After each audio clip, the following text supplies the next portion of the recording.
Ravi de vous retrouver pour cette nouvelle séquence du Carrefour de la sécurité en radio et cette année en vidéo. Et je retrouve à présent Sébastien Cambourg, directeur général de DefWest. Bonjour. Bonjour David. Bonjour à vous. Et puis Eric Lazzari, responsable prescription du réseau DEF. Bonjour David. Le prof du brouillardeau, hein. Vous allez voir. Non, absolument pas. Vous allez apprendre plein de choses sur le brouillardeau dans quelques instants. En quoi c'est important, Sébastien Cambourg, de faire appel à un réseau local et indépendant? Je sais que vous êtes très attaché à cette notion. Oui, absolument. Chez DefWest, une des filiales du réseau DEF, nous avons une entreprise qui est une entreprise de proximité, une entreprise familiale, une entreprise réactive. Le circuit court, un petit peu comme si c'était le commerce du coin de la rue finalement. Une force de frappe avec 15 commerciaux, 70 techniciens. Et quand je vous parle de ça, j'ai une anecdote qui me vient. Souvenez-vous, le 17 mars 2020. Le 17 mars, c'est le début du confinement. Absolument. Ouais, c'est pas une période très drôle et pourtant il se passe plein de choses. Complètement. Étonnamment, un nombre de clients nous appellent, dont un exemple qui me vient, la Thalasso de Bretagne, une Thalasso en Bretagne.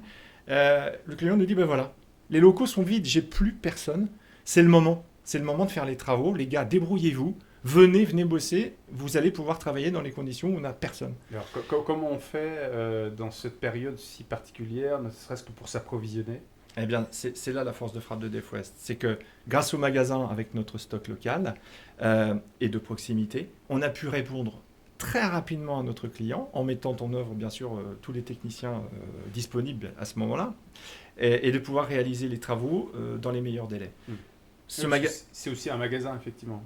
C'est un magasin, c'est un stock, c'est aussi un atelier. Nous sommes capables de vous faire du sur-mesure, que ce soit en coffret, que ce soit en baie de détection incendie, toujours au plus proche du client, de vous faire vraiment quelque chose de totalement sur mesure. Et bien voilà, ça c'est beaucoup plus clair. Encore la proximité, on a parlé dans une autre séquence de la notion de réseau. Il y a aussi une force de frappe, vous le disiez, en matière de proximité. Eric, nous allons parler avec vous, puisque vous êtes responsable prescription au sein du réseau DEF. Du brouillardeau et pour commencer de la norme EN 14972. Pour tout vous avouer, je ne la connais pas. Je ne sais pas de quoi elle parle. Alors je vais essayer de vous éclairer. Cette norme 14972, en fait, c'est une norme qui traite des systèmes d'extinction automatique à brouillardeau. Donc cette norme, en fait, s'applique aux bâtiments terrestres et cette norme, c'est un document que l'on attendait depuis très longtemps. Il faut savoir que chez nous, en France, le référentiel des assureurs, le référentiel technique D2 de l'APSAD, date aujourd'hui de 2007. Ah oui, 2007. De septennat. 2007, deux septennats, oui, deux septennats, c'est vraiment très ancien. Mais on n'avait pas autre chose dans le domaine assurantiel sur le brouillardeau, on n'avait pas autre chose. Une première norme expérimentale était sortie au niveau Europe en 2008. Cette norme a été ensuite révisée toujours au niveau expérimental en 2011. Et cette norme, on la traînait sur les chantiers depuis 2011. Et enfin, aujourd'hui, le Comité européen de normalisation est enfin arrivé à un consensus pour sortir cette norme qui est applicable en France et partout ailleurs en Europe depuis le mois de juin de cette année. Donc on peut l'appliquer depuis le mois de juin. Est-ce qu'elle est obligatoire, cette application? Alors oui, ça c'est la question. D'abord, on va régler le problème des ERP. Dans les ERP, l'article MS30 prévoit en fait, d'une manière générale, qu'on peut utiliser les systèmes d'extinction automatique à eau autres que sprinkler. Donc ça englobe tous les autres systèmes d'extinction automatique à eau, dont le brouillardeau. Mais dans le cadre des ERP, on devra toujours de toute façon faire un dossier technique et le faire valider par la commission de sécurité qui au final aura le dernier mot. Dans le domaine industriel, il faudra discuter avec le client final, son risque manager, avec l'assureur pour savoir quel est le référentiel que l'on applique. Est-ce que l'on applique le référentiel D2 qui, comme je l'ai dit précédemment, date de 2007 et est un peu ancien, ou est-ce que l'on applique cette nouvelle norme qui vient de sortir, qui est moderne et qui définit tous les types de protocoles d'extinction. Cette norme, en fait, en gros, si vous voulez, se compose de plusieurs parties. Une première partie généraliste qui va un peu décrire les systèmes à brouillardeau eux-mêmes, et ensuite, de la partie 2 à la partie 17, va traiter en fait de chaque protocole spécifique pour chaque type de local et chaque type d'extinction. D'accord. Voilà un peu comment ça va être organisé. Ça, c'est l'architecture générale. Un mot sur les domaines d'application. Alors, Il existe deux systèmes, deux grandes familles de systèmes dans l'extinction par brouillard d'eau. Le système en buse ouverte et le système buse automatique, avec sous eau ou sous air, au choix. D'accord. La différence concrètement? Alors, la différence, c'est que sur buse ouverte, en fait, on va avoir tout de suite, sur action de la chaleur, on va avoir tout de suite, en fait, le système qui va fonctionner. Si on est sur de la buse automatique, en fait, avec un système à préaction, l'information vient de la détection automatique d'incendie, donc une prise d'information précoce, qui va mettre le système sous eau, et ensuite, quand l'ampoule éclatera, on aura l'extinction. Et si on est sur un système sous eau, sur la prise d'information en détection automatique d'incendie, on aura tout de suite le fonctionnement et l'extinction. D'accord. Voilà. Il y a des interactions, j'imagine, entre la détection et le brouillard d'eau.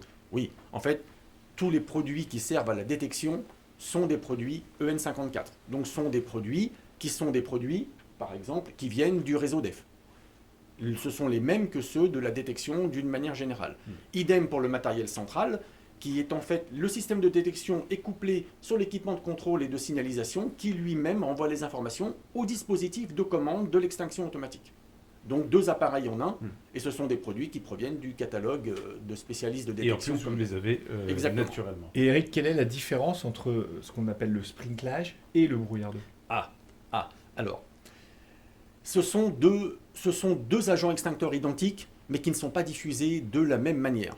Le sprinkler, lui, va asperger avec de l'eau proprement dite, alors qu'en fait, lui, le brouillard d'eau va plutôt, lui, en fait, déclencher une espèce de brouillard composé de fines gouttelettes qui va attaquer le sinistre, mais pas de la même manière. Et avec beaucoup moins de consommation d'eau, c'est ça? Beaucoup moins de consommation d'eau. Et donc de risque de détériorer le matériel. Exactement. Mais là, attention quand même, parce que là, on commence à rentrer dans le débat qui dit le sprinkler, c'est pas bien, et ça, il faut pas non plus. Et c'est là où la force de frappe commerciale est bien sûr toujours disponible pour répondre à vos questions, accompagner d'Eric et aller au cœur du besoin et pouvoir répondre techniquement précisément. Alors justement, prophétisant, peut-être vous parlez de débat pour créer le débat dans les commentaires de ce post sur les réseaux sociaux, en commentant et en questionnant, peut-être en nous faisant des retours d'expérience. Vous vous engagez à répondre également? Oui, à l'occasion. À l'occasion.